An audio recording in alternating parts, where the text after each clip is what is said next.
ఈ నెల 29 నిర్వహించనున్న దీక్షా దివస్ను విజయవంతం చేయాలని మాజీ డిప్యూటీ స్పీకర్ పద్మదేవేందర్ రెడ్డి పిలుపునిచ్చారు.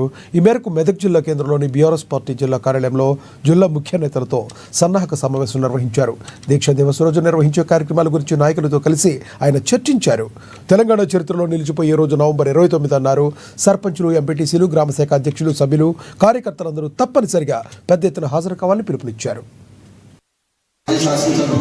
పాలాభిషేకం ఎందుకంటే అంత గొప్ప వ్యక్తి 14 సంవత్సరాలు పోరాటం చేసి సావులో తలకాయ పెట్టి తెలంగాణ రాష్ట్రాన్ని సాధించిన వ్యక్తి, సాధించిన తెలంగాణ 10 సంవత్సరాలు అభివృద్ధి దశలో నడిపించిన వ్యక్తి.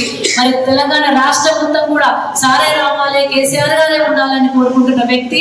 అలాంటి గొప్ప వ్యక్తి యొక్క చిత్రపటానికి పాలాభిషేకం చేసి ఆ రోజు మన కార్యక్రమాన్ని నిర్వహించుకోబోతా ఉన్నాం.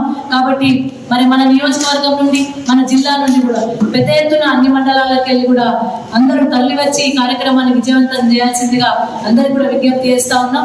ఎందుకంటే కేసీఆర్ యొక్క దీక్షా దివస్ గురించి ప్రజలందరికీ తెలిసినప్పటికీ కూడా మరొకసారి దీక్షా దివస్ యొక్క గొప్పతనాన్ని మరి మనము స్మరణ చేసుకుంటూ ప్రజలకు వివరించాల్సిన అవసరం ఉంది.